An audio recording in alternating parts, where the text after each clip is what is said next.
जय हिंद दोस्तों, मैं नवीन शर्मा आप सभी का स्वागत करता हूं। आशा करता हूं आप सब एकदम अच्छे हैं, एकदम बेहतरीन हैं। एक बार सारे प्यारे दोस्त बताएंगे आप सब कैसे हैं। उम्मीद करेंगे अच्छे होंगे, शानदार होंगे, ज़बरदस्त होंगे। अनूप, स्वप्निल, प्रेम, मोहम्मद मकसूद अंसारी, अभिषेक कुमार राम, परवेज गाजी, हीरामान चौहान, प्रेमराज गौरव, विनय कुमार, मोहिनी, अजीत पटेल, राकेश गुजर, मनीष, कैलाश चौधरी, मनोज कुमार, धीरज सेन, आदित्य, प्राची, आशीष, सारे प्यारे साथियों का स्वागत है और एकदम से दिल खोल के स्वागत है। तो दोस्त, आज हमने एक नया टॉपिक शुरू करने जा रहे हैं। मैंने बताया एग्जाम्स के लिए बहुत इंपॉर्टेंट है।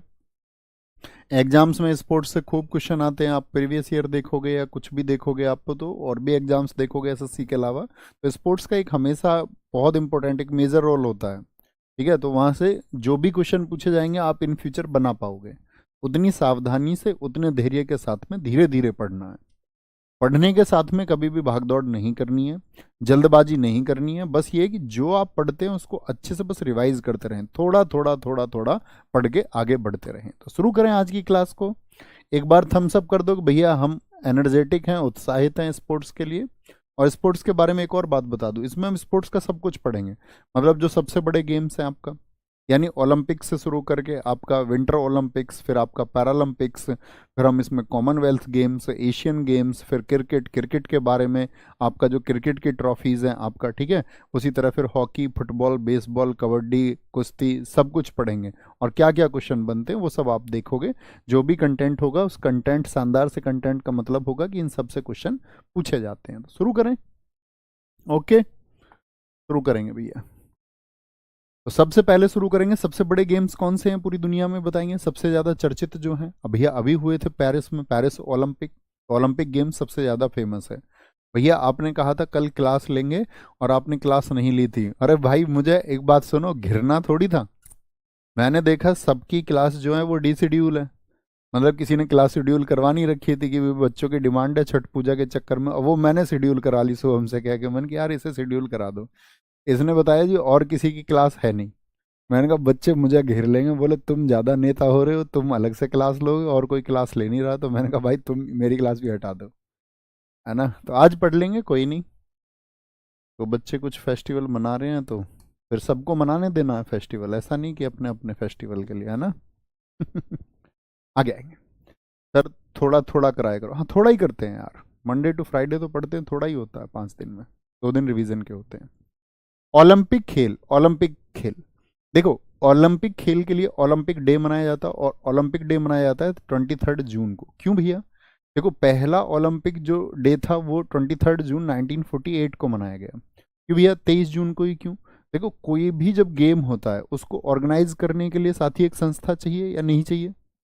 कोई भी इतने बड़े खेल हो रहे हैं तो उसके साथ ही मैनेजमेंट के लिए, प्रबंधन के लिए एक संस्था चाहिए कि नहीं चाहिए? जी भैया, किसी भी कार्य के लिए मैनेजमेंट की एक टीम चाहिए, प्रबंधन की एक टीम चाहिए। इसके लिए क्या होती हैं? कमेटीज होती हैं। जैसे क्रिकेट के लिए कौन सा? आईसीसी, इंटरनेशनल क्रिकेट काउंसिल है। जैसे क्रिकेट के लिए भारत में कौन है? बीसीसीआई है। ऐसे ही ओलंपिक खेलों के लिए भी तो कोई कमेटी होगी। जी भैया बिल्कुल होगी। तो ओलंपिक खेलों के लिए जो कमेटी है उसको बोलते हैं आईओसी, इंटरनेशनल ओलंपिक कमेटी। अभी पढ़ेंगे हम। तो इंटरनेशनल ओलंपिक कमेटी जो इस्टेब्लिश हुई वो 23 जून को हुई। इसीलिए हम 23 तारीख को क्या मनाते हैं? आपका ओलंपिक दिवस मनाते हैं। तो ओलंपिक दिवस 23 तारीख को मनाए जाने का कारण क्या है? क्योंकि इस दिन किसकी स्थापना हुई? लिखें सब, आईओसी, इंटरनेशनल ओलंपिक कमेटी, अंतरराष्ट्रीय ओलंपिक समिति की स्थापना हुई। अब आते हैं, सबसे पहले इसकी जो थीम है 2024 में, 2024 में, लेट्स मूव एंड सेलिब्रेट। भैया ये बहुत पूछा जाता है 23 जून। ओके, प्राचीन ओलंपिक खेल सबसे पहले, मतलब जो आपका एंशिएंट ओलंपिक गेम्स थे वो यूनान के ओलंपिया शहर में हुए थे और 776 ईसा पूर्व में हुए थे। ये डेट पूछी जाती है, 776 ईसा पूर्व। ईसा पूर्व तो समझते होंगे, बिफोर क्राइस्ट। देखो ईसा मसीह का जो जन्म है वो माना गया है आपका शून्य में, और ईसा मसीह के बाद की जो डेट्स हैं उनको बोलते हैं हम ईसवी या एडी। और ईसा मसीह के जन्म से पहले ईसा पूर्व। तो आज कौन सा चल रहा है? 2024 चल रहा है ईयर। तो कभी भी ईसा पूर्व लिखा हुआ है, इसका मतलब इससे भी कितने साल पहले? इसमें 776 ऐड कर दो। तो इसमें ऐड करोगे तो कितना आएगा, बताओ कितने साल पहले आ जाएगा। तो आप बोलोगे भैया ये आ जाएगा आपका 2800, यानी कि आज से अगर मैं काउंट करूं तो 2800 ईयर एगो, 2800 वर्ष पहले हुए थे ओलंपिक गेम्स। 2024 ही, और 776 पहले वाले। तो बीसी कभी भी आए तो इसका मतलब होता है कि उसको हमें ऐड करना होता है आज के करंट ईयर में। ठीक है। खेले गए प्राचीन ओलंपिक खेल एक ही बार हुए, ऐसा नहीं था बार बार हुए, क्योंकि यहाँ का जो राजा था आपका थियोडोसियस, उसने बोला क्योंकि भाई जिम्नास्ट वगैरह गेम भी उसमें थे, तो जो कपड़े पहने गए उसको वो पसंद नहीं आए। उसने बोला ये खेल जो है अभद्रता है, इस तरह की जो एरोटिक चीज़ें हो रही हैं, अश्लील चीज़ें हो रही हैं, इन पर रोक लगनी चाहिए, और मैं तत्काल प्रभाव से इन गेम्स को रोक लगाता हूँ, इन पर रेस्ट्रिक्शंस लगाता हूँ, प्रतिबंधित इनको मैं करता हूँ। तो उसने प्रतिबंध लगा दिए। तो किसके आदेश से, जो रोम का राजा था उसके आदेश से इन खेलों का आयोजन बंद कर दिया गया। भाई इतने साल पहले तो राजा उन्हीं के कानून होते थे जी भैया। तो प्राचीन ओलंपिक खेल कहाँ हुए थे, 3 पॉइंट हुए हमारे यहाँ से। 23 जून, पहली बार 23 जून 1948 को मनाया गया। ठीक है, और थीम उतनी महत्वपूर्ण नहीं है, लेकिन प्राचीन ओलंपिक कब हुए, तो आप कहेंगे भैया 776 ईसा पूर्व में। अब आते मॉडर्न ओलंपिक खेल। तो जो 776 2800 साल पहले हुए वो तो एक ही बार होके बंद हो गए ना, लेकिन भैया आज तो होते हैं ओलंपिक गेम्स, तो आज वाले भी तो कभी शुरू हुए होंगे। जैसे मैं आपसे क्वेश्चन पूछूं एक जनरल सा छोटा सा छुटकू सा प्रश्न कि ओलंपिक खेल कितने सालों में होते हैं, तो आप कहोगे भैया टोक्यो में हुए थे 2020 वाले, हालांकि कोरोना की वजह से वो 2021 में हुए। उससे पहले भैया 2016 में रियो डी जेनेरियो में हुए थे। उससे पहले भैया 2012 लंदन में हुए थे। उससे पहले 2008 बीजिंग में हुए थे। उससे पहले 2004 में एथेंस में हुए थे। यानी हर 4 साल में होते हैं, तो ये कभी ना कभी तो शुरू हुए होंगे जी। तो उन्हीं को बोलते हैं मॉडर्न ओलंपिक गेम्स। तो मॉडर्न ओलंपिक गेम्स यानी आधुनिक ओलंपिक खेल प्रतियोगिता का प्रारंभ 1896 में, कब, 1896 में हुआ। और एक साथी यहाँ पे टीचर थे पियर डी कोबार्टीन। पियर डी कोबार्टीन ने मैसेज दिया कि भैया खेल जो है वो बहुत जरूरी है। खेल दो देशों के बीच के संबंध अच्छे बनाता है। खेल से जो व्यक्तियों की भावना है वो एक दूसरे को जोड़ती है। एक टीम बना के काम करने की एक भावना खेल से पैदा होती है। और जब स्पोर्ट्स में लोग रुचि लेते हैं तो शारीरिक रूप से भी मजबूत होते हैं, और फिजिकली जब वो एक्टिव होते हैं तो फिर वो मेंटली भी डेवलप होते हैं। तो उस तरह के सिद्धांत उन्होंने दिया कि भाई हमको खेल अपनाना चाहिए। तो कौन थे, पियर डी कोबार्टीन। और इसीलिए इन्होंने इतना प्रयास किया, इन्हीं को बोलते father of Olympic games. Who is the father of Olympic games, who is the father of Olympic games. Olympic खेलों का जनक या ओलंपिक खेलों के पिता किनको कहा जाता है, तो पियर डी कोबार्टीन। किस कंट्री के थे दोस्त, फ्रांस के थे। और पियर डी कोबार्टीन के बारे में अच्छी बात आपको बताऊंगा। आप में से कोई बता सकता है इंटरनेशनल ओलंपिक कमेटी के जो पहले अध्यक्ष थे वो कौन थे। जो इंटरनेशनल ओलंपिक कमेटी बनी थी दोस्त, उसके पहले अध्यक्ष थे विकेलस। क्या नाम था उनका, विकेलस, वे ई के एलएस है, विकेलस।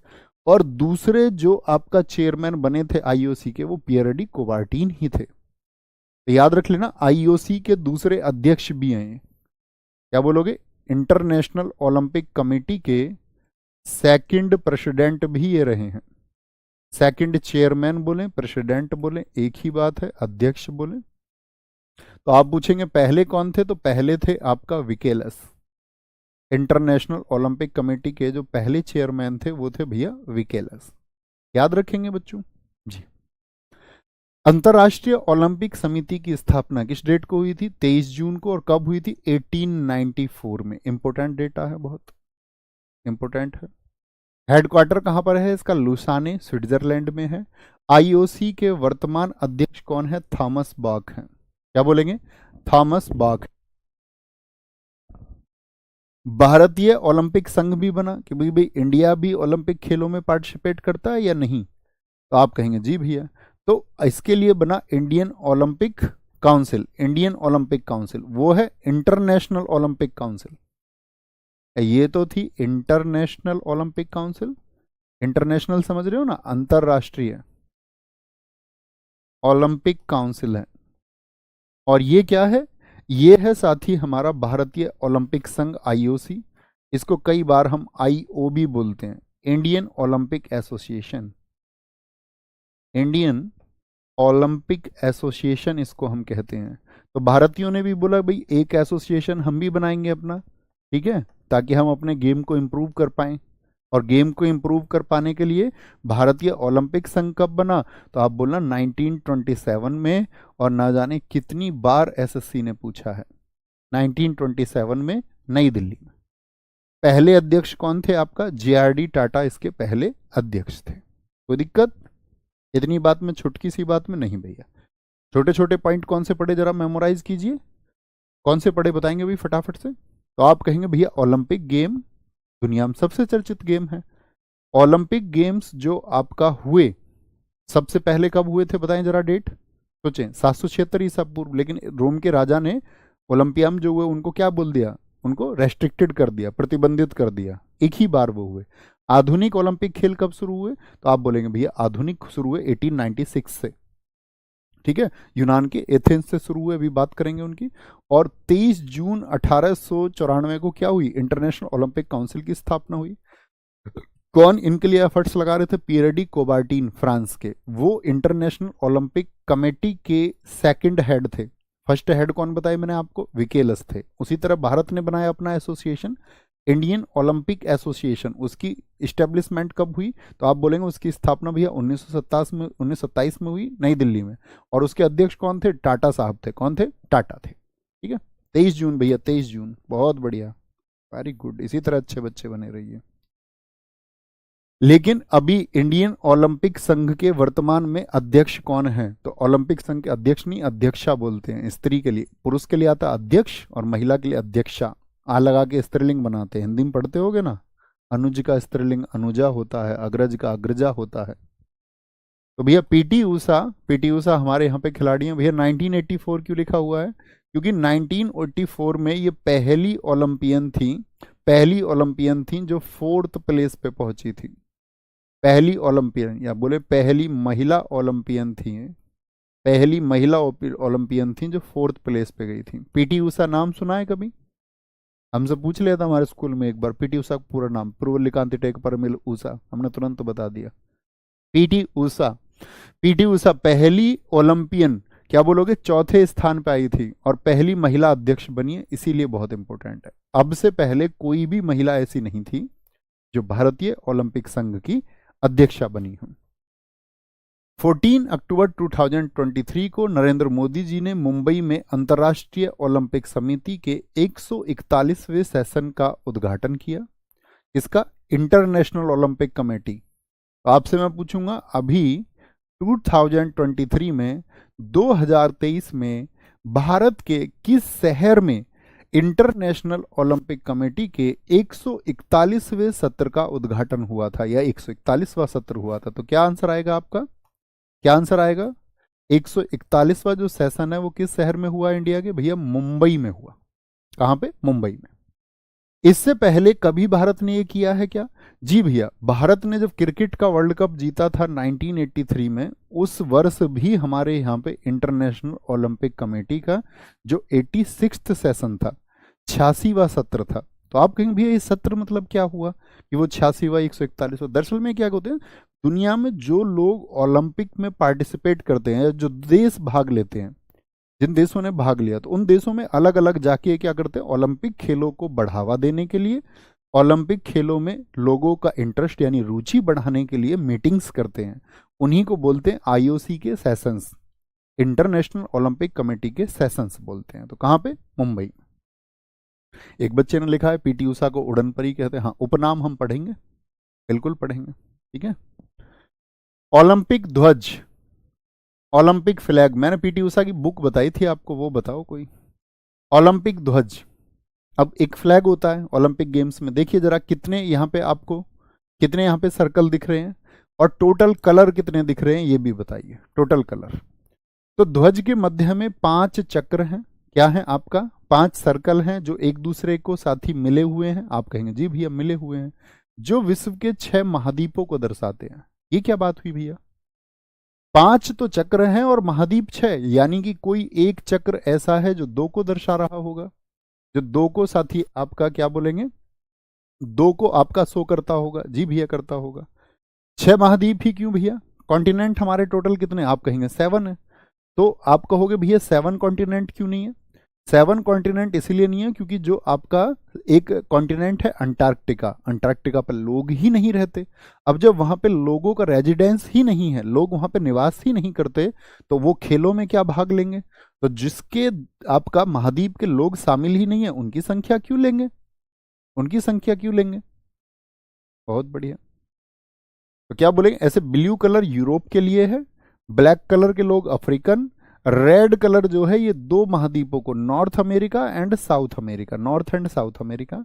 येलो एशिया, एशिया मरी जाता, पीले लोग चाइना के और चाइना एशिया में आता है, ऐसे याद कर सकते हैं। ग्रीन ऑस्ट्रेलिया को, क्या बोलोगे, ग्रीन ऑस्ट्रेलिया को। तो कितने हो गए आपका सर्कल बताएंगे, 5 सर्कल 6 कॉन्टिनेंट। और यहां पे अगर बात आए ओलंपिक ध्वज में कुल रंग 6 हैं। आप कहोगे 6 रंग कहां से आ गए भैया, 5 तो सर्कल हो गए और एक व्हाइट कलर का बैकग्राउंड नहीं है। भाई बैकग्राउंड कैसा था आपका, देखिए जरा, बैकग्राउंड कैसा होता है हमेशा भैया, व्हाइट कलर का होता है। तो चक्र पूछे 5, टोटल कलर्स पूछे विद बैकग्राउंड तो क्या बोलेंगे, 6 बोलेंगे। ठीक है भैया, अमेरिका खतरनाक है इसीलिए उसका रंग लाल है, हाँ कैसे भी याद कर सकते हैं भैया। पीटी उषा की जो ऑटोबायोग्राफी है उसका नाम है गोल्डन गर्ल। बहुत शाबाश, very good. Settling to the top नहीं है बच्चे, सेटलिंग टू द टॉप गलत लिख रहे हैं आप। आलोक कुमार जी बहुत शाबाश, ओके। तो यह ध्वज जो है कोबार्टीन ने डिजाइन किया था। कोबार्टीन कौन है, फादर ऑफ ओलंपिक गेम्स। यह ध्वज पहली बार कब आया, तो जब पहली बार 1896 में हुए मॉडर्न ओलंपिक। 1896 में जब पहली बार आधुनिक ओलंपिक हुए तो फ्लैग नहीं था, फ्लैग को पहली बार लाया गया 1920 में। बहुत इंपॉर्टेंट है, पूछा जाता है। अब जो फ्लैग है उसका हमेशा साथी एक ऑब्जेक्टिव होता है कि भाई खिलाड़ियों के अंदर एक ऑब्जेक्टिव कि भाई कैसी भावना आपके अंदर होनी चाहिए, एक प्लेयर के अंदर कैसी फीलिंग्स होनी चाहिए। तो उसको तेज होना चाहिए, उसको ऊंचा, जैसे हाई जंप वाले गेम है, दौड़ने वाले गेम है, तेज भागने वाले गेम है, बलवान ताकतवर के गेम है आपका, और टीम वर्क वाले गेम है कम्युनिटर। लेकिन पहले क्या होता था, सीटीएस, अल्टीएस और फोर्टियस ही हुआ करते थे। सीटीएस, अल्टीएस और फोर्टियस, यानी कि तेज, ऊंचा और बलवान ही हुआ करते थे। लेकिन जब टोक्यो ओलंपिक हुए 2021 में तो एक वर्ड और जोड़ा गया, उसका नाम है कम्युनिटर। और कम्युनिटर का मतलब टुगेदर, मतलब कि साथ साथ, साइड बाय साइड जिसको हम कह सकते हैं। साथ साथ कम्युनिटर वर्ड पहले से नहीं था, क्या बोलेंगे, पहले से नहीं था। कब जोड़ा गया, 2021 में जोड़ा गया, 2021 में जोड़ा गया। ओलंपिक खेलों में आपने देखा होगा एक खिलाड़ी टॉर्च लेके चलता है, इसको बोलते हैं टॉर्च, मसाल। तो ये मसाल भी ओलंपिक खेलों से संबंधित है। क्या ये भैया पहली बार थी 1896 में, आप कहेंगे नहीं। फ्लैग आया 1920 में, लेकिन मसाल जो आई वो आई 1928 में। भारत के लिए बहुत इंपॉर्टेंट ईयर है ये, बताओ कौन बताएगा 1928 में क्या हुआ था ओलंपिक में इंडिया के लिए। तो भारत ने 1928 में, हमारी हॉकी टीम ने पहला गोल्ड जीता था एम्स्टर्डम ओलंपिक जो नीदरलैंड में हुए थे। तो भारत के लिए तो ये बहुत बड़ा ईयर है और कॉम्पिटिटिव एग्जाम के लिए भी बहुत बड़ा ईयर है। याद रखना, जब भारत ने हॉकी में अपना पहला गोल्ड जीता था तभी मसाल भी उसी ओलंपिक से शुरू हुई। तो भारत की हॉकी टीम ने मसाल जला दी। तो 1928 के एम्स्टर्डम ओलंपिक से इसकी शुरुआत हुई। पहली बार जो मसाल है वो मीनार के ऊपर जलाएगी, मतलब पहले तो इसको सूर्य के प्रकाश से जलाते थे, हेरा टेम्पल पे नेचुरली कि उस पर रखते थे, ऐसा कुछ आपका कि वो सूरज के प्रकाश से रोशनी लेके ही जलता था। लेकिन अब तो क्या है, अब तो आधुनिक है टॉर्च। अब तो क्या हो गया आपका भैया, मैकेनिकल आ गई। आधुनिक मसाल जो है वो 1936 में आई। पहले तो क्या होता था, मसाल मीनार के ऊपर हेरा मंदिर में ऐसे रखी होती थी, उसमें यहाँ पे चीजें रखी होती, आग जलती थी। अभी क्या हो गया, आधुनिक मसाल जिसको हाथ में लेके चल सकते हैं। पहले ऐसे समझो तसले में होती थी, किसी बड़े आकार के बर्तन में। और हाथ वाली का भाई ये पूछा नहीं जाएगा, 1936। इस मसाल को, इस टॉर्च को खेल शुरू होने के कुछ दिन पहले यूनान के ओलंपिया के हेरा टेम्पल में, अब ओलंपिया को तो नहीं भूलोगे ना, क्योंकि ओलंपिया में क्या हुए थे, प्राचीन ओलंपिक हुए थे, इसीलिए इस शहर में ये क्रेडिट दिया जाता है और इस शहर में ही इस मसाल को जलाया जाता है। वहां पे कौन सा टेम्पल है, हेरा टेम्पल में सूर्य की किरणों से उसको जलाया जाता है। और ओलंपिक खेल पहली बार टीवी पर कब आए, मोस्ट इंपोर्टेंट, पहले तो ओलंपिक खेलों के बारे में पता ही नहीं चलता था, न्यूज़ वगैरह में आता था, लेकिन टीवी पर पहली बार कब दिखाए गए? 1960 में। और 1960 के ओलंपिक हुए थे रोम में। ये भी इंडिया के लिए बहुत इंपॉर्टेंट ओलंपिक है। मैं आपसे पूछूंगा आगे चल के, बच्चों मैंने आपको बताया था कि मिल्खा सिंह कौन से ओलंपिक में गए थे? मिल्खा सिंह जानते हो किस गेम से, किस स्पोर्ट से हैं ये? तो भैया आप बोलेंगे भैया रनिंग से हैं ये। और मिल्खा सिंह जी जो हैं रनिंग से थे। और इनकी एक बुक मैंने आपको बताई थी, बताई फटाफट से लिखें सब लोग। The race of my life. Race of my life किसकी है? वो आपका मिल्खा सिंह जी की किताब है। अब क्योंकि मिल्खा सिंह जी, जब मैं आपको कॉमनवेल्थ गेम्स पढ़ाऊंगा तब बताऊंगा कि मिल्खा सिंह जी 1958 में गोल्ड जीत चुके थे राष्ट्रमंडल खेलों में, कॉमनवेल्थ गेम्स में। और कहते उस टाइम दुनिया के सबसे बेहतरीन धावक थे। लेकिन यहाँ पे मिल्खा सिंह जी का कौन सा स्थान आया था? 4th place. और पूरे जीवन वो फिर खुद को कोसते रहे। उनके इंटरव्यू आप सुनोगे लास्ट टाइम के, तो उनको इस बात का बड़ा दुख था कि मैं 4th प्लेस पे रह गया। उन्होंने बोला कि मेरी कमियां रही थी यहाँ पे कुछ, वो एक्सेप्ट करते थे उसको। लेकिन वो बुजुर्ग हालात तक भी दौड़े। वो कहते कि मैं कभी बीमार हुआ, मैंने उनका एक इंटरव्यू सुना, बड़ा प्रभावशाली था। उन्होंने कहा मैं कभी बीमार होता था ना तो मैंने दवाइयाँ नहीं खाई। जो मेरी वाइफ थी वो बेड के सहारे दवाइयाँ रखती थी, लेकिन मिल्खा सिंह ट्रैक सूट पहन के ग्राउंड पे होता था, दवाइयाँ वहीं पड़ी होती थी। तो ये जुनून था उनको दौड़ को लेकर के, अब तक भी दौड़ते थे वो। फ्लाइंग सिख बोलते हैं इसीलिए हम उनको, क्या? उड़ता सिख। ओलंपिक मेडल, मेडल कितने दिए जाते हैं ओलंपिक में बताएंगे? तो आप कहोगे भैया ओलंपिक मेडल जो है वो एक तो गोल्ड दिया जाता है, स्वर्ण पदक, एक सिल्वर यानी कि आपका रजत पदक, और एक कांस्य पदक अर्थात bronze. GSB, gold silver bronze. स्वर्ण, रजत और कांस्य पदक दिए जाते हैं। क्या पहली बार दिए गए थे? नहीं भैया, ये भी बाद में दिए जाने शुरू किए 1904 से। ओलंपिक में एक मैस्कॉट होता है, शुभंकर होता है एक या नहीं होता है? जी भैया, वो पहली बार आया 1968 में। और पूछा जाता है ओलंपिक खेलों का पहला शुभंकर कौन था? शुभंकर मतलब किसी लुप्त प्राय प्रजाति को ले लेते हैं, कोई ऐसी स्पीसीज जो खतरा, मतलब लुप्त प्राय होने की स्थिति में है, उस पर कोई मतलब नेचुरल रूप से कोई आपका संकट आया हुआ है, कोई परेशानी में वो स्पीसीज है, तो उसको दिखाएंगे कि भाई ये हमको बचानी है। तो किसी भी जानवर को दिखा दे, जैसे मान के चलो पांडा को दिखा दे, कभी कभी हाथी को दिखा दे। हमने एशियन गेम्स में क्या दिखाया था? हाथी को बनाया था, अप्पू हाथी को। तो ऐसे ही आप मुझे बताओ 2024 में जो पेरिस ओलंपिक हुए, इसमें मैस्कॉट क्या था, इसमें शुभंकर क्या था? बोलो भाई। तो ओलंपिक शुभंकर की शुरुआत 1968 से हुई, मेडल 1904 से, प्रसारण जो टीवी पे इसके ब्रॉडकास्ट किया 1960 से। और कौन सा बताया मैंने? मसाल कब से शुरू हुई थी? 1928 से। अच्छा, फ्लैग कब से बताया मैंने आपको? एंटवर्प ओलंपिक 1920 से किसकी शुरुआत हुई थी? फ्लैग की हुई थी। कोई दिक्कत? छोटी छोटी बातें याद करते रहेंगे, कोई दिक्कत तो नहीं आ रही? बोले भैया हाँ, अच्छे से याद रखेंगे इन सबको। ठीक है, रिवीजन जरूरी है। ओलंपिक पदक रिकॉर्ड पे आते हैं। सबसे ज्यादा जो मेडल जीते हुए अकेले आदमी माइकल फ्रेड फेल्प्स ने, यूएसए का तैराक है। कहाँ का? यूएसए, अमेरिका का एक तैराक है। आप देखोगे इतनी चौड़ी छाती है, ऐसे लगेगा तुम्हें इतना पानी तो भर लेगा अंदर। तो नेचुरली बॉडी ऐसी है। और फिर प्रैक्टिस करके खुद को महान बनाया। यूएसए के, इनको बोलते गोल्डन सार्क। गोल्डन सार्क, कभी इनकी तैराकी की वीडियो देखना आप, और साइज देखना इनके, मतलब पेट का, पेट से लेके इस बॉडी का जो धड़ होता है इसका साइज देखना कितना है। आप कहोगे भैया मतलब एक विशाल शरीर है तैराकी के हिसाब से। माइकल फ्रेड फेल्प्स ने 28 पदक जीते हैं। सोचो, इंडिया के मैं आपसे पूछूं टोटल मेडल कितने हैं आज तक? इंडिया के टोटल मेडल कितने अगर मैं आपसे पूछूं, फटाफट से आंसर करें। टोटल गोल्ड सिल्वर ब्रॉन्ज मिला के।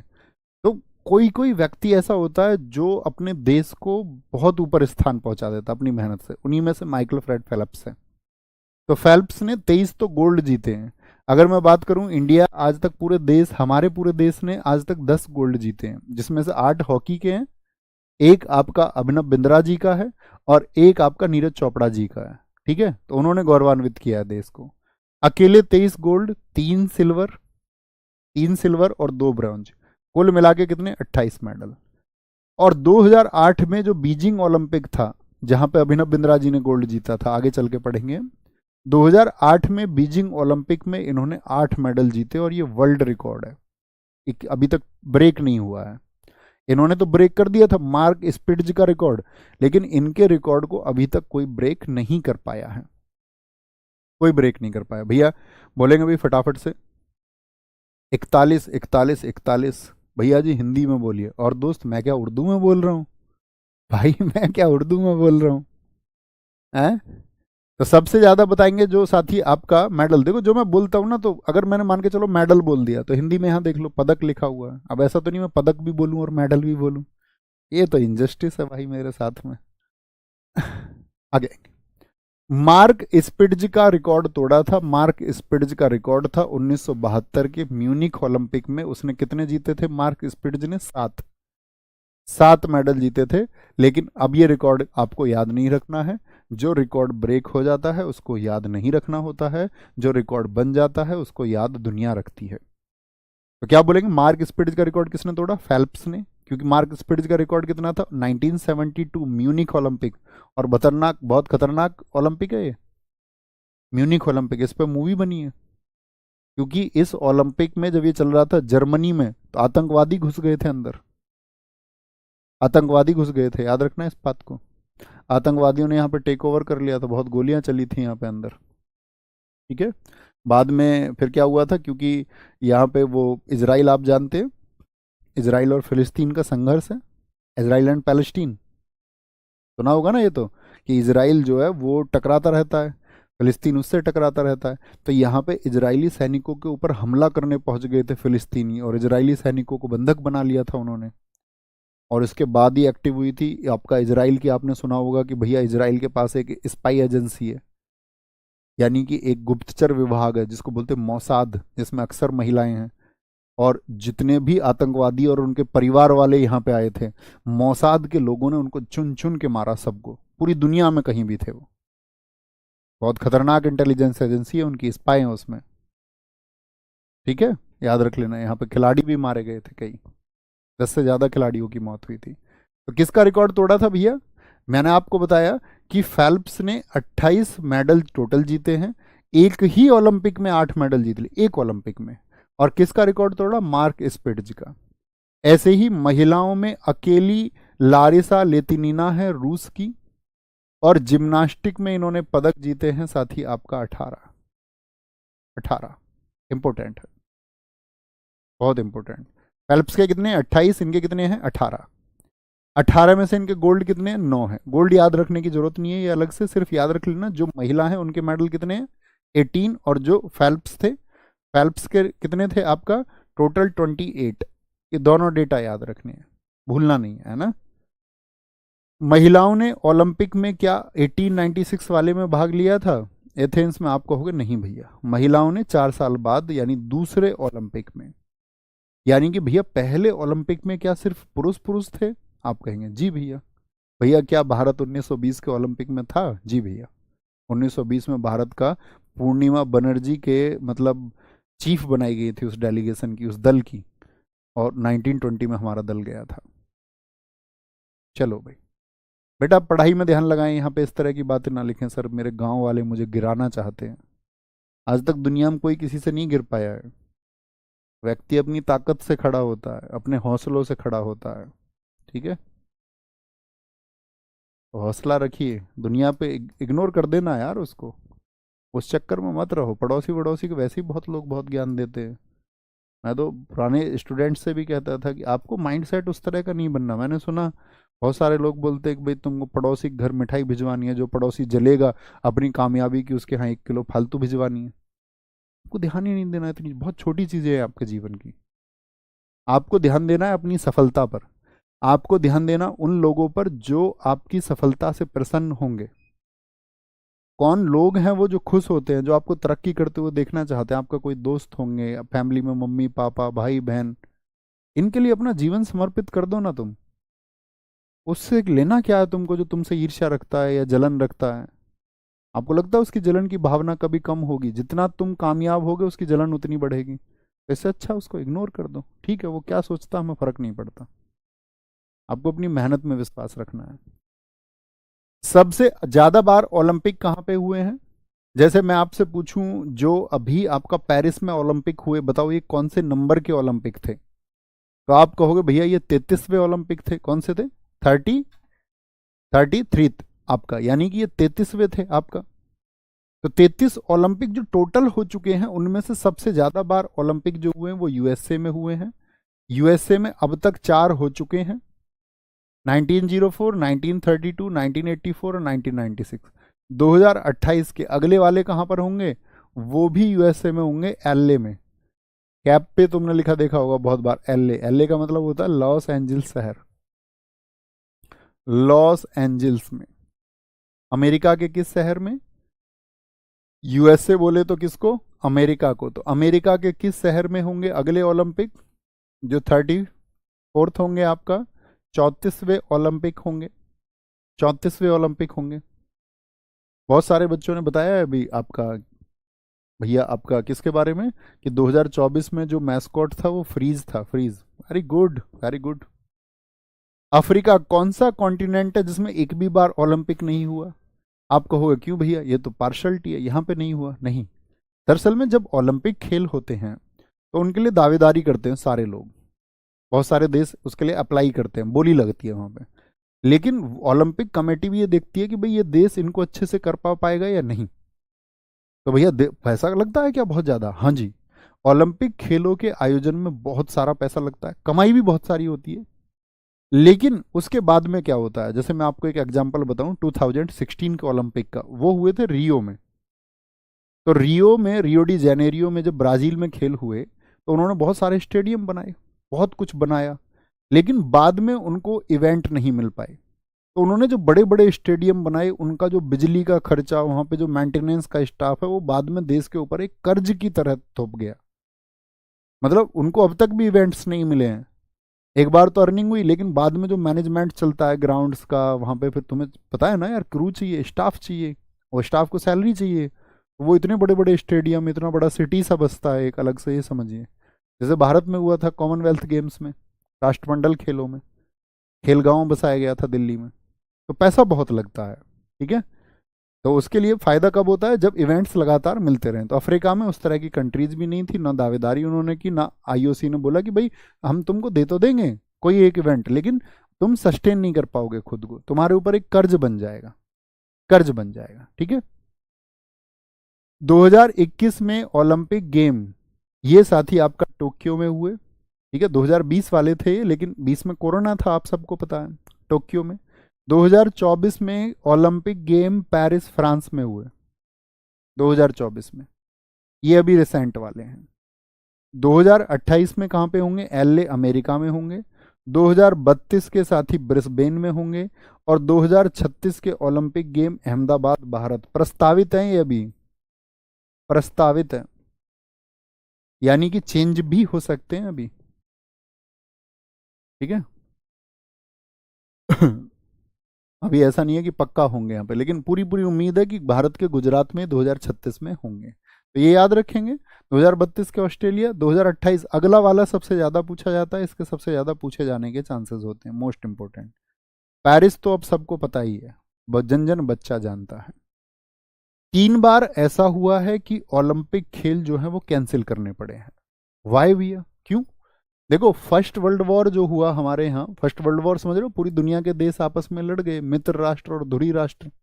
एक तो जर्मनी के साइड वाले देश थे, और एक थे जो ब्रिटेन के साइड वाले देश थे। तो ब्रिटेन का पक्ष जो है वो क्या है आपका? मित्र राष्ट्र। और जर्मनी का जो पक्ष है उनको बोलते हैं धुरी नेशंस, धुरी राष्ट्र। तो फर्स्ट वर्ल्ड वॉर चला आपका 1914 से 18, 1914 टू 80। तो भैया इसमें पूरी दुनिया में कहीं बम मिसाइल लड़ रहे हैं तो गेम्स हो सकते थे क्या? आप कहीं नहीं भैया, पॉसिबल ही नहीं है। सेकेंड वर्ल्ड वॉर जो चला आपका हिटलर की मनमानी की वजह से, 1939 टू 45। हिटलर को पढ़ा कभी? नहीं पढ़ा, पढ़ना कभी। सेकेंड वर्ल्ड वॉर 1939 टू 45, कि जो व्यक्ति फर्स्ट वर्ल्ड वॉर में एक सोल्जर था उसकी वजह से सेकेंड वर्ल्ड वॉर हो गया। जज्बा होता है, समझिए। एक सैनिक व्यक्ति 1914 टू 18 सोल्जर, एक मामूली सिपाही, और 1933 में तो अपने भाषण, अपनी वाक्पटुता, अपनी इंटेलिजेंस और लोगों को दीवाना बनाने की उस कला ने पूरे देश को प्रभावित कर दिया, और जो वहां के पिछड़े लोग थे उन्होंने अपना हीरो माना हिटलर को, और हिटलर ने कहा मैं दुनिया में तुमको सबसे टॉप पे पहुंचाऊंगा, और चांसलर बन गया था 1933 में, तो और सेकंड वर्ल्ड वॉर उसी की वजह से हुआ। तो सेकंड वर्ल्ड वॉर के टाइम पे क्या 40 और 44 में पॉसिबल थे? तो आप कहेंगे भैया बर्लिन वाले कैंसिल हुए, टोक्यो और लंदन क्या कैंसिल हुए? आपको सिर्फ याद रखना है नंबर, 3 बार कैंसिल हुए हैं। किसकी वजह से हुए हैं? वर्ल्ड वॉर की वजह से। सबसे ज्यादा मेडल, जैसे आप सब ने मुझे बताया कि इंडिया के टोटल मेडल आज तक 41 हैं, टोक्यो तक हमारे थे 35, और इस बार कितने मेडल आए हमारे? 6। तो टोटल मेडल हमारे हो गए 41। तो भैया यहाँ पे जो सबसे ज्यादा अमेरिका के मेडल देखिए कितने हैं, 2634। पॉपुलेशन हमारी ज्यादा है, संख्या हमारी ज्यादा है, लेकिन कहते हैं हमारे यहाँ उस तरह की व्यवस्थाएं नहीं है। हमारे यहाँ स्पोर्ट्स में नेपोटिज्म बहुत चलता है, जो अच्छे खिलाड़ी हैं उनको मौका नहीं मिलता, सुविधाएं नहीं मिलती। बच्चे गरीब घरों के हैं, उनके अंदर पोटेंशियल तो है, लेकिन उनको परफॉर्म करने लायक जगह नहीं मिलती, उनकी प्रतिभा को कुचल दिया जाता है। बहुत सारे कारण हैं। जैसे चाइना पहले नीचे था, हमारे जैसे ही था चाइना, लेकिन चाइना ने क्या बोला, अपने यहाँ ओलंपिक यूनिवर्सिटी ओपन करवा दी। ओलंपिक यूनिवर्सिटी अपने यहाँ ओपन कराई, और उस ओलंपिक यूनिवर्सिटी में सिर्फ टारगेट ही ये था कि भाई इनको बच्चे को बड़े होकर देश के लिए मेडल लेके आना, स्पोर्ट्स में इसको जाना है। गवर्नमेंट ड्यूटी वगैरह इन सब की चिंता नहीं करनी, जॉब गवर्नमेंट देगी, चाइनीज सरकार देगी। ठीक है, अभी तो हमारे यहाँ एक टॉप्स योजना चली है, उसका इस बार के ओलंपिक्स में तो प्रभाव नहीं मिला, बच्चों को उसमें और खिलाड़ियों को, एथलीटों को उसमें बढ़ाया जा रहा है। उम्मीद ये है कि 2032 में हम अच्छा परफॉर्म करेंगे, और हम हर बार यही उम्मीद लगाते हैं, हर बार सोचता है देश इस बार शायद मेडल्स जो है वो डबल नंबर में जाएंगे, पहले दहाई के अंक में तो पहुंचे। ये देश को उम्मीदें रहती है क्योंकि हमारे यहाँ संख्या बहुत है। ठीक है, सर्वाधिक पदक अमेरिका 2634, 1061 गोल्ड भी जीत रखे हैं। बस आपको याद रखना अमेरिका ने जीते हैं, मेडल की संख्या याद रखने की जरूरत नहीं है, कभी नहीं पूछे जाएंगे। ठीक है, बहुत बढ़िया। सर जी हिटलर आधी मूछें रखता था, ये पहचान होती है व्यक्ति की? आधी मूछें कैसे होती है भाई? आधी मूछें ऐसे, अब छोटी मूछें रखता था, ये बोलिए आधी मूछें क्या होता है? अब कोई ऐसे दाढ़ी रख ले यहाँ से पतली पतली फ्रेंच कट, तुम ये बोलोगे आधी दाढ़ी है उसकी? आगे आएंगे, बहुत बढ़िया बेटा। सिलेक्शन भी नहीं होगा विवेक, ऐसे मेहनत करना है, मेहनत करना है। आगे आएंगे। ओलंपिक में भारत, इंडिया इन ओलंपिक्स। सबसे पहले नॉर्मन प्रिजार्ड ने ओलंपिक में भाग लिया 1900 में, 1900 में। भारत इस समय बताइए, भारत क्या आजाद था? तो आप कहेंगे नहीं भैया 1947 में हम हुए। तो ब्रिटिश इंडिया था इस समय, तो ब्रिटिश इंडिया की तरफ से नॉर्मन प्रिजार्ड गया, इसको 2 सिल्वर मिले थे। तो पूछा जाता ब्रिटिश भारत की तरफ से कौन व्यक्ति है जो ओलंपिक में सबसे पहले गया था? नॉर्मन प्रिजार्ड। भारत ने 1920 में ओलंपिक में एंटवर्प के लिए, एंटवर्प में ओलंपिक थे, क्या हुआ था अभी 1920 में मैंने बताया था, पहली बार जो फ्लैग दिखाया गया था, फ्लैग शो हुआ था, कब हुआ था ओलंपिक का, जिसमें 5 सर्कल हैं, 5 छल्ले हैं, तो 1920 में। इसमें भारतीयों का एक 5 सदस्य दल गया, डेलीगेशन गया, एक 5 सदस्यों की टीम गई, और यहाँ पे जो लीडरशिप कर रही थी वो पूर्मा बनर्जी, पूर्मा बनर्जी, ठीक है, जो दौड़ में 100 मीटर और 400 मीटर में थी। पड़ोप्पा चौगुले, सदाशिव दातार, कुमार नावाले और रणधीर सिंधे कुश्ती में शामिल थे। तो भैया इतने सारे नाम याद रखने हैं क्या? नहीं, आपको याद रखना 1920 में हमारा डेलीगेशन गया था, उस डेलीगेशन की लीडरशिप किसके हाथ में थी? टोटल 5 सदस्य थे, और उसमें जो लीडरशिप थी वो पूर्मा, क्या बोलेंगे, पूर्मा बनर्जी के हाथ में थी, पूर्मा बनर्जी के हाथ में थी। ठीक है, ठीक है, पूर्मा बनर्जी के हाथ में। बेटा ऐसा मुझसे क्लास में मत पूछा करो, ये एक बच्चा कह रहा एथलेटिक्स क्या होता है। मैंने आपको बोला आपको स्कूल क्यों भेजा गया था, मम्मी पापा ने आपको स्कूल क्यों भेजा था, तो आप कहोगे, ऐसे बहुत सारे वर्ड्स आएंगे। जैसे मैं आपको ये नहीं बता सकता, अब आप पूछो एंटवर्प क्या है भैया, आप पूछने लग जाओ मुझसे भैया दल क्या है, दल क्या है। तो जब अगर आप किसी वर्ड को नहीं जानते हैं, मतलब आपकी अब तक जो क्षमताएं वो सीमित है, तो वो आपको बढ़ानी है। उसको कॉपी पे साइड में लिखा करो, इंटरनेट आपको आज, आप जब हम आपके जैसे थे पढ़ने वाले, हमें इंटरनेट अवेलेबल नहीं था। आज आपको इंटरनेट अवेलेबल है तो उसका फ़ायदा इंस्टाग्राम रील्स देखने के लिए मत करिए। जिन चीज़ों को आप नहीं जानते, अपने ज्ञान को बढ़ाने के लिए उस इंटरनेट का इस्तेमाल करिए। समझ पाए? ठीक है, आगे आएंगे। पूर्मा बनर्जी को भारतीय ध्वज के साथ नेतृत्व करने का जिम्मा सौंपा गया और इस तरह से वे ओलंपिक उद्घाटन समारोह में देश की पहली महिला फ्लैग बियरर, फ्लैग बियरर मतलब जो देश का फ्लैग लेके सबसे आगे चलता है। हमेशा आप देखोगे जब भी ओलंपिक होगे देश का एक खिलाड़ी लेके चलेगा। बाद के विश्वास सिंह जी, बहुत अच्छा क्वेश्चन आपने पूछा है, बहुत बढ़िया। क्या बोलेंगे, पहली फ्लैग बियरर कौन है? क्योंकि पूर्मा बनर्जी को लीडरशिप मिली थी। रणधीर सिंधे कौन से गेम में गए थे? मैंने भी आपको बताया कुश्ती में थे रणधीर सिंधे। किसमें? कुश्ती में। तो ये रणधीर सिंधे ने मेंस फेदरवेट, फेदरवेट बोलते एक कैटेगरी होती है, ठीक है, लाइट वेट होती है। ये मैं आपको कुश्ती में बताऊंगा कौन कौन सी कैटेगरी होती है कुश्ती में, कौन कौन सी कैटेगरी में लड़ा जाता है उसको।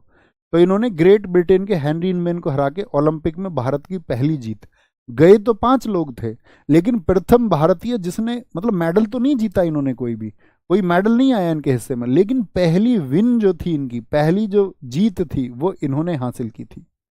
तो ओलंपिक में किसी भी प्रकार की जीत हासिल करने वाले पहले भारतीय कौन है? किसी भी प्रकार की विनिंग, तो वो रणधीर सिंधे की थी कुश्ती में, जो 1920 में गए थे। मेडल नहीं मिला इनको, याद रखेंगे भैया, इनकी विनिंग थी। ये मत याद रखना कि ब्रिटेन के हेनरी इनमैन को हराया था, बस आपके यहाँ जानने के लिए है। 1920 के ओलंपिक में चौथे स्थान पर रहते हुए भारत के लिए सबसे बेस्ट परफॉर्मेंस थी इनकी, ठीक है, चौथे स्थान पर रहते हुए, याद रखेंगे। ओलंपिक में भारत ने कुल साथी 41 मेडल जीते हैं। इसके बाद की चीजें हम कल पढ़ेंगे यहां से, कैसे कैसे जीते हैं, ठीक है। यहां तक की जो छुटकी छुटकी चीजें पढ़ेंगे, लेकिन रिवीजन रखना अपना, कभी पता चले रिवीजन ना करो, है ना, फिर सब गोलमाल हो जाएगा। एक बच्चा और पूछ रहा है हिटलर कहाँ का था? बेटा सिलेक्शन से चूक जाओगे इस तरह। हिटलर मैं आपको बता भी दूं जर्मनी का था, लेकिन आपके दिमाग में ये क्यों आ रहा है अभी? आपको फोकस इधर करना है। भैया सूर्य सिद्धांत के रचयिता वराहमिर हैं, हाँ जी। आर्यभट्ट ने तो आर्यभट्टियम लिखी है बच्चों। बहुत बढ़िया, और कोई बात? ठीक है, बाकी बच्चे भाग जाओ, अब फटाफट से भाग जाओ रेस्ट के लिए। सर आपने पूछा था मैजिक नंबर क्या होता है? मैजिक नंबर 1729 होता है, हाँ जी। वो 2 का स्क्वायर और किन्हीं 2 क्यूब्स का आपका एडिशन होता है। ये हुई ना बात, इसको कहते हैं रिसर्च करने वाला बच्चा। अब इसने सीखा होगा, जाके जाना होगा। जिसको नहीं जानना होता वो तो बस टाइपिंग में लगा रहता है, कमेंट्स में लगा रहता है। जिसको जानना होता है वो सर्च करता है, ठीक है। बहुत बढ़िया, बहुत शानदार, बहुत शानदार। कोई क्वेश्चन? सर मैं आपकी शिकायत करूंगा। मेरी शिकायत आपको मुझसे ही करनी होगी दोस्त, और किसी से आप मेरी शिकायत करोगे तो उसका कोई अर्थ नहीं है। मेरी शिकायत भैया मुझी से कर दो तो ज़्यादा ठीक है। ठीक है, okay, bye bye bye bye bye bye bye bye bye bye bye bye. ठीक है, टेक केयर, जय हिंद, जय भारत, थैंक यू, नमस्ते।